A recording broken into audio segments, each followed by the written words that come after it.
Hello guys, may nauuso na naman po ngayon. Bale, dahil 18 heart po tayo. Bumili na po kami ng ice cream dahil nagka-crave naman po yung isa po dyan, yung bumili po talaga sa 7-Eleven ng ice cream. Ako nagka-crave po sa Mahalima. Echos! Inuna ko talagang kunin dyan yung photocard. Kasi grabe, excited na excited ako. Tapos gusto kong makuha. Yung 5 talaga sila. Kasi sabi ko, isa lang talaga bibiling kong ice cream. Opo. Kasi nga, syempre, expensive din. At saka meron kami mga ganap pa dyan sa live. Tapos di pa ako makakapunta ng concert. Kaya yan talaga, pampalubag loob po para sa 18 heart ko. Tapos yan, siya nag-open yan. Kasi nga ako yung nagka-camera eh. Tapos tingnan nyo makukuha ko. Uy! Di ba sila? Hindi lang holo card pero grabe. Sobrang okay na para sa akin yan. Pero dahil nga gustong gusto kong makakuha ng holo card para may chance po sa raffle. Yung kasama ko po, natuwa naman po dahil sa ice cream.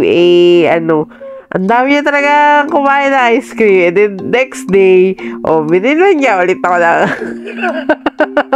ice cream. Pero last na po yan. Putak, kinuubo na ako.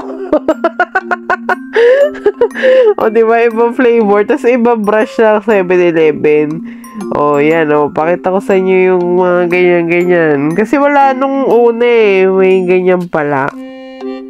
Tapos yan, bali, yan, magkaibang branch pa yan talagang, naghanap pa kami sa grocery, ganyan, wala talaga, naubos na daw.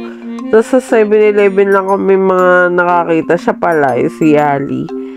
Tapos yan, nung second na nga, na araw, talagang pinagdadasal ko na holo card, pero, tignan nyo naman nakuha ko. Hindi ko talaga alam kung madidisappoint ako o matutuwa. Pero grabe. Grabe naka 600 plus na ako dyan in fairness. Pati yung lalamunan ko. Malapit na sa tugatag ng tagumpay. Tingnan nyo. Grabe, di ko po talaga alam kung lahat ng kamalasan po sa buhay ko nakuha ko.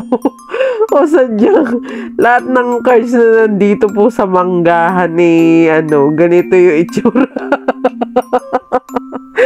Ay, diba? Ang galing din. Tawa ako. Ayun guys. Okay. 2 na po sila. Lalagay ko ulit dyan. Bye!